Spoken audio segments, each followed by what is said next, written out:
I am the first girl जो बाहर निकली कलम लेकर, किताब लेकर। स्ट्रगल इतनी हो गई तो सिर्फ किताबों ने जिंदा रखा। वुडन हेचनानस मगल।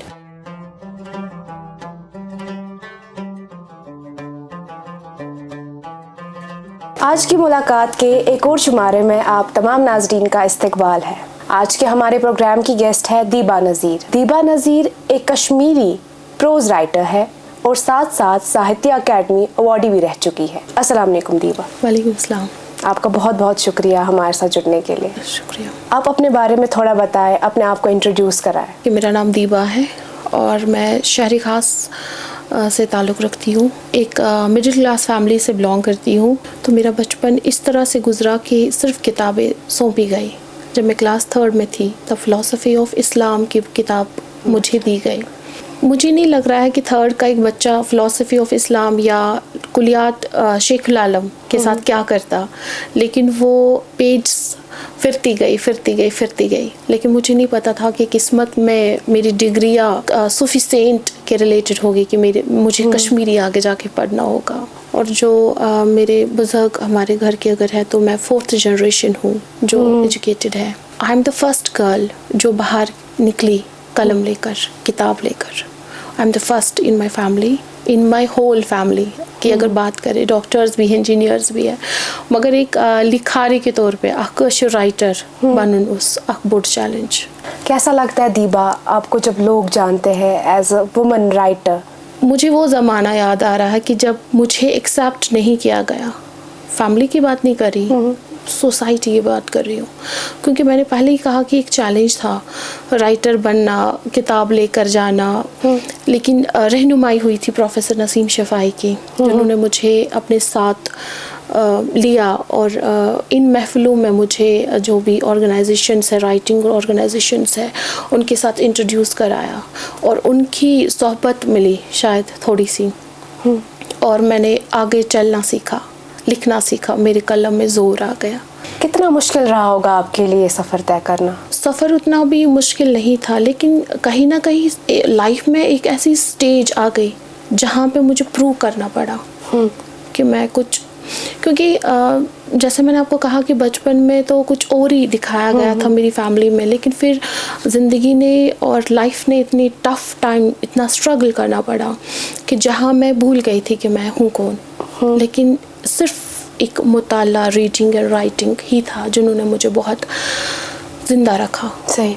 स्ट्रगल ने बहुत सिखाया, क्योंकि जब तक ना हालात होंगे आपके पास तब तक आप राइटर नहीं बन सकते। बिल्कुल सही, बिल्कुल सही। हर एक राइटर जो होता है, हर एक अदीब जो होता है, उसका एक तरीका होता है, एक पर्सपेक्टिव होता है अपने आर्ट को लेके। आपके लिए राइटिंग क्या है? मेरे लिए तो राइटिंग एक ज़िंदगी है। मैंने कहा जब स्ट्रगल इतनी हो गई तो सिर्फ किताबों ने ज़िंदा रखा। कि जब मैं किसी एक स्टेज पे आ गई, जब मुझे आगे के लोगों ने एक्सेप्ट नहीं किया, तो लेकिन वो थे वहाँ पे जिन्होंने मुझे उस तरह से वेलकम किया। तो उनके लिए एक नज़म है प्रोफेसर नसीम शफ़ाई ने जो लिखी है, तो वो अपने वालिदैन के लिए मैं बोलना चाहूँगी। लोलवल दपान छु बाब तो मोच सलाम रोज़ गुलाम देते, दपान छु बाब तो मोच सलाम रोज़ गुलाम देते, ये मेहनतान दुन ये हिज़न का मिन्नत खसान, दपान ये मैं तो दिगंज माई हिंद लोल हत सलाम रोज़ गुलाम देते। सिर्फ वही थे जिन्होंने दीबा नज़ीर को दीबा नज़ीर बनाया।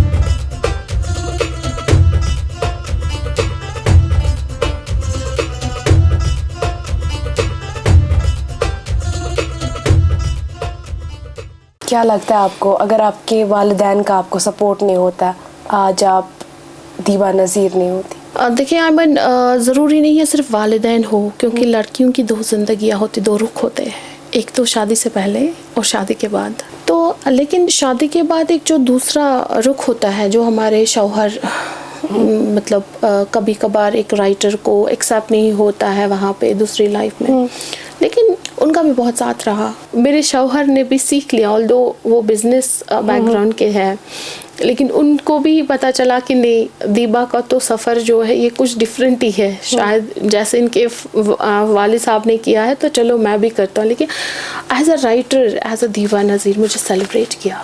जब मुझे कभी इंटरव्यू होता है या कभी मैं कुछ लिखती हूँ, ये सेलिब्रेट किया करते हैं। जब आपका पहला वर्कशॉप हुआ था आउट ऑफ स्टेट या आउट ऑफ कंट्री हम कहें, तो उस वक्त कितना मुश्किल था घर वालों को बोलना कि मैं जा रही हूँ? 2014 से पहले मैं आउट ऑफ स्टेट गई थी वर्कशॉप के लिए, तो मेल आया था, लेकिन मैं मेल बहुत दिनों से चेक नहीं कर पाई। रात के 9 बजे मेरे फादर की मीटिंग थी ब्रॉडव्यू होटल में, तो उनको कॉल आया है कि दीबा को कल के लिए हमने बुलाना है, तो हम बहुत कोशिश कर रहे हैं उस तक पहुँचने के लिए, तो अब हमें किसी न किसी साइट से आपका नंबर मिला है, तो उसको वर्कशॉप के लिए आना है। रात के 9 बजे कॉल आया और सुबह 11 बजे की फ़्लाइट है। और उस 1-2 घंटे में मैं खामोश रही कि दैट वाज फर्स्ट चांस एक एज अ राइटर मुझे बाहर जाना था अपनी राइटिंग को लेकर। वुडन हिचनानस मल। इसके अलावा दीबा आप किस जॉनरा पे काम करना पसंद करते हैं? मैंने आपको कहा कि मैं प्रोज लिखती हूँ, शॉर्ट स्टोरीज़ में लिखती हूँ, और मैं ट्रांसलेट भी करती हूँ। मैंने 3 किताबें ट्रांसलेट हुई है। अभी जो ट्रांसलेशन मुझे बहुत अच्छा लगता है, क्योंकि कश्मीरी से उर्दू या उर्दू से कश्मीरी या इंग्लिश में थोड़ा थोड़ा करती हूँ। तो अभी जो मेरा चल रहा है वो चल रहा है द वैली ऑफ कश्मीर पे काम, वो दैट्स ट्रांसलेशन। और 100 राइटर्स जो हमारे कश्मीर के हैं उनकी बायोग्राफी अभी मैं लिख रही हूँ। पसंद तो मुझे है कहानियाँ लिखना, क्योंकि कहानी तो ज़िंदगी है, तो ज़िंदगी को सुनाना मुझे अच्छा लगता है। कैसे आपके दिमाग में ये ख्यालात आते हैं एक कहानी को लेके, कैरेक्टर्स, फिर उनका वो प्लॉट सेट करना कैसे आ जाता है? मैंने आपको कहा कि ऐसे फैमिली से जहाँ पे ये कथ गरियत वनान या यथिस वनान तिमन असल कथ तगह करने या दलील वन्य, तो मैं उसी फैमिली से बिलोंग करती हूँ जहाँ पर हम हिस्ट्री मतलब बोला करते थे। वो चीज़ सिखाया गया कि जहाँ से वो जो ख्याल है या जो कहानियाँ है वो कहीं ना कहीं पीछे रह गई, और उन्हीं को मैं ज़बान दे रही हूँ अभी। शहर खास से बिलोंग करते हैं तो उस चीज़ का भी आपके दिमाग में एक इम्प्रेशन होगा, एक ऑरा होगा। क्या आप अपनी कहानियों में उस चीज़ को भी इस्तेमाल करते हैं, वैसी सेटिंग को यूज़ करते हैं अपनी कहानियों? कल्चर तो पूरा डाउनटाउन में ही है। अगर आज की बात करें तो हम साइनिश गत्सुन, मुझे याद है कि मैं मतलब अपने घर से तो नहीं जा सकती थी, लेकिन जो अंकल के घर से मैं वहाँ पे मुझे सारे हमसाए जानते हैं, वहाँ जाना तन बात नफर मतलब ब्रोहस बना कैसा पोस्ट, शायद आप बहुत छोटे हो, आपको नहीं वो कल्चर पता होगा, मुझे पता है कैसा पोस्ट तम्स खतरस बात नफर हैवान ऐसा पोस्ट सिन पियों दी जामदद खंड दी अच्छे जेवराउन मर्चवांगन जोर दी, वो एक कल्चर हुआ करता था। जो भी आपके विसिनिटी में रहते हैं वो डाउनटाउन है, वो डाउनटाउन की खूबसूरती है।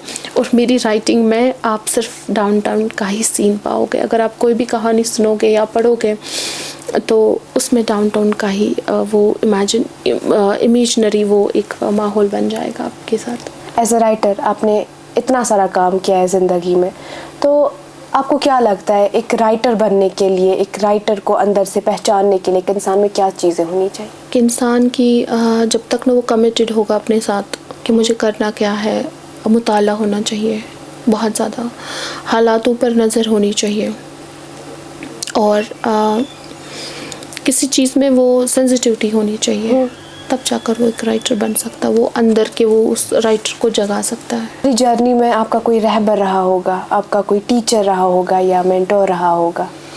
मैंने आपको कहा कि हम अक्सर कहते हैं कि डोमेस्टिक वायलेंस होता है, वो चीज़ होता है, ये चीज़ होता है, क्योंकि मैं हर एक चीज़ का ना उल्टा लिखती हूँ। अगर हम डोमेस्टिक वायलेंस हम लिखते हैं एक औरत के लिए, तो मैं मर्दों के लिए भी डोमेस्टिक वायलेंस लिखती हूँ कि वो भी बहुत ज़्यादा सहते हैं वो लोग भी बहुत। मेरी ज़िंदगी में जो मेंटर रहा, मैंने कहा कि वालिद साहब का बहुत साथ था, लेकिन उसके बाद मुझे कॉलेज में प्रोफेसर नसीम शफ़ाई मिले, जो मेरे साथ हमेशा, ऑल्दो मेरे फादर का 2 साल पहले इंतकाल हुआ, लेकिन मुझे नहीं लगता कि वो छोड़ के चले गए हैं, वो कहीं ना कहीं साथ होते हैं। लेकिन नसीम शफ़ाई जो है वो एक है जिसने मुझे एक रास्ता दिखाया और सिखाया। शी इज़ माई मेंटर, मैं उसको समझती हूँ, वो मेरी मेंटर है। उनका आपकी ज़िंदगी, आपकी राइटिंग पे बहुत असर रहा होगा। बहुत असर रहा क्योंकि उन्होंने ही मुझे एक वर्कशॉप्स में इंट्रोड्यूस किया या बाकी राइटिंग जो भी ऑर्गेनाइजेशंस है उनमें इंट्रोड्यूस किए। क्योंकि जब तक ना हम किसी जगह जाकर अपना काम दिखाए तब तक हम आगे नहीं जा सकते हैं। तो बहुत ज़रूरी है, रहबरों की, उस्तादों की बहुत ज़रूरी है।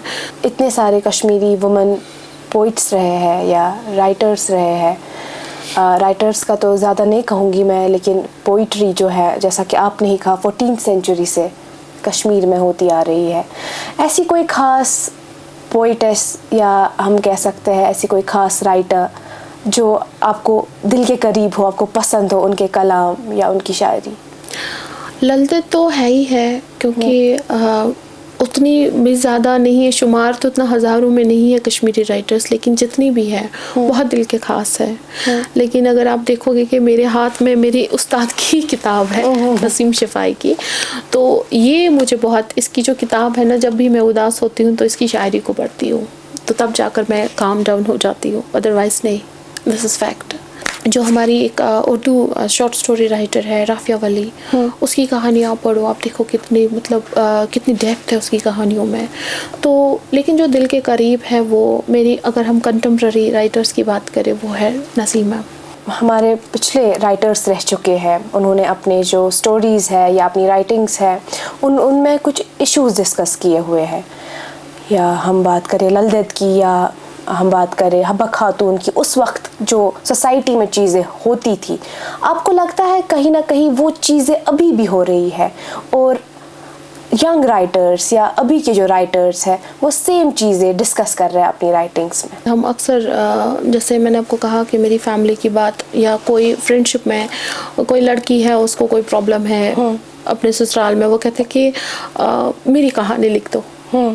तो एक चीज़ है कि मैं उनके लिए कहना चाहूँगी कि आज वो ज़माना है ही नहीं। आज हम 2023 में रह रहे हैं।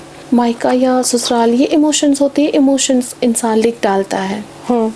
लेकिन जो आपने कहा कि अपनी कहानी को, वो जो रिवायती शायद वो टॉपिक, वो है कहीं ना कहीं अभी भी राइटर्स में, क्योंकि एक औरत तो समझती है कि मेरे साथ ज़्यादतियाँ होती है, तो लेकिन एक अपब्रिंगिंग ऐसी होनी चाहिए लड़की की कि अगर प्रॉब्लम्स भी आती है तो उन प्रॉब्लम्स का मतलब मुंह तोड़ जवाब देकर लड़ना चाहिए, स्ट्रगल करना चाहिए। इस तरह से चेंज तो आ रहा है, बहुत चेंज आ रहा है, टॉपिक्स में, उन्वान में बहुत चेंज आ रहा है और इल्म की बहुत ज़रूरत है। दीबा, विद टाइम आपको इतनी रिकॉग्निशन मिली है, आपको लोगों ने देखा है, आपकी राइटिंग्स को देखा है, तो आपको बहुत अवार्ड्स मिले हैं। अभी तो there is a long way to go, तो अपने अवार्ड्स के बारे में कुछ बताएं। जो पहला अवार्ड की बात आप कर रहे हो, तो पहला अवार्ड जो है मैंने लिया है 2001 में प्रेसिडेंट ऑफ इंडिया से। वो राष्ट्रपति एग्ज़ाम होता है स्काउटिंग एंड गर्ल गाइडिंग का। मेरे फादर को इन्फॉर्मेशन आई थी क्योंकि he was commissioner in scouting and girl guiding, तो उनको इन्फॉर्मेशन आई थी कि दीपा ने फर्स्ट पोजीशन हासिल की है और उसके बाद after 6 months president of India से वो अवार्ड हासिल हुआ। कश्मीर हिस्ट्री में पहली बार वो अवार्ड हुआ था। पहला हुआ था 86 में, एक वो डॉक्टर है अभी, और उसके बाद 2001 में मैंने वो एग्ज़ाम क्रैक किया था और वहाँ से मैंने वो राष्ट्रपति का अवार्ड हासिल किया। लेकिन मेरी जो रुख है वो लिटरेचर में आ गया उसके बाद, और लिटरेचर का जो पहला अवार्ड था वो था साहित्य अकादमी अवार्ड। मैं जीपी पंत हॉस्पिटल में थी, मेरा बेटा वहाँ पे एडमिट था और वार्ड नंबर 5 था, आईसीयू में हम लोग थे, और मुझे गुवाहाटी से फ़ोन आया। एक बूडो राइटर है बिजीत, तो उन्होंने मुझे कॉल किया क्योंकि यहाँ पे उस टाइम 22 जून 2018 की बात है, दिन के 2:30 बजे उन्होंने मुझे कॉल किया। तो उन्होंने मुझे कहा, दीपा दीदी इस बार का जो अवार्ड है वो आपको है कश्मीरी के लिए। मुझे यकीन नहीं हुआ। तो पहला फ़ोन मेरा आया नूर शाह साहब का। नूर शाह एक उर्दू अफसाना निगार है। उनका फ़ोन आया मुझे और उन्होंने मुझे कहा, दीपा आपको मुबारक है, आपको साहित्य अकादमी युवा पुरस्कार 2018 मिला है। तब जाकर मुझे थोड़ा थोड़ा यकीन आ गया। मैंने अपने फादर को फ़ोन किया हॉस्पिटल से। मैंने कहा, बजान मुझे शायद मैंने इस्तेमाल किया मैंने कहा मुझे युवा पुरस्कार मिला है। तो उन्होंने कहा, ये यकीन नहीं रखो, ये रूमर्स होते हैं, ये किसी ने ऐसे ही बोला होगा। लेकिन शाम की न्यूज़ में जो डीडी कशर पे न्यूज़ आती है तो उसमें दिखाया कि युवा पुरस्कार 2018 के लिए हमारी कश्मीरी ज़ुबान से दीबा नज़ीर को, और वो फ़ोटो और मेरी किताब का फ़ोटो उस पर आ गया। तो तब जाकर यकीन आ गया। तो ये एक बड़ा सीन है। किस किताब के लिए आपको मिला था? वो मेरी किताब जो ज़रीन ज़ख्म है, कलेक्शन ऑफ शॉर्ट स्टोरीज़, उसके लिए वो मिला था। दीबा, 5 साल बाद आप खुद को कहाँ देखते हैं? मैं हमेशा बिलीव करती हूँ कि जितना इंसान पढ़े, ये एक इल्म जो है एक समंदर, इसका कोई अंत नहीं है, इसका कोई एंड नहीं है। और मुझे नहीं पता अगले 5 साल में मैं कहाँ होंगी या कहाँ नहीं होंगी। चैलेंज करना भी तो बहुत मुश्किल काम है मेरे लिए अभी कुछ कहना, क्योंकि फ्यूचर तो मैं कह नहीं सकती हूँ। अल्लाह करे कि आगे पहुँची जाऊँ, ताकि जो मेरे सपने हैं, जो मेरे माँ बाप ने मुझ पर बहुत मेहनत की है, एक बहुत काम का प्रेशर मुझ पे होता है, क्योंकि खुद बच्चों को संभालना, अकेले घर में रहना बहुत बड़ी बात होती है। मेरी बेटियां ट्विंस हुई, तो मुझे नहीं यकीन था कि मैं जॉब कर पाऊंगी, मैं राइटिंग कर पाऊंगी। लेकिन उसका एक ऐसा साथ था कि उसने मुझे रास्ता दिखाया, और उसने मुझे मतलब कभी नहीं ये दिखाया कि तुम्हें पे काम का प्रेशर है, बल्कि उसने वो एक ऐसी औरत खड़ी रही और उसने मेरे बच्चों को संभाला। तब जाकर मैं लिख पाती हूँ। तो उसके नाम में एक नज़म है जो नसीम शफ़ाई ने लिखी है, अगर न मौज आस्या, अगर न माज हुंदी लोच, पूंच लोच शुहुल आस्या, बरमज खबर कतत वुजार वतो आसहा, अगर न दुआई खर तसिंद रच में दर में रोजहन, न दर्द दाग बलहनम न शाखासान आस्या, अगर न भरने अंदर पहर में सुबहित आस्या, ये मालिनुक शुहुल शबद तिमानी सुरी आस्या, अगर न वन रोस कथन समानी कर जानिहा, मैं पान पन प्रथ सफर गुप्त क्रूठ आस्या, अगर न वुन सलाम रोस गला मोज आस्या, बुमा तसुंद ख्याल रचित आज शुरू आसा। थैंक यू वेरी मच दीबा, हमें अपना टाइम देने के लिए, हमारे साथ जुड़ने के लिए। बहुत अच्छा लगा आपसे बात करके। आज के हमारे गेस्ट थे दीबा नज़ीर। दीबा नज़ीर का सफ़र एक टाउन की आम लड़की से सेलिब्रेटेड वुमेन राइटर का हमने आप तक पहुंचाया। आप देखते रहे कश्मीर लाइव।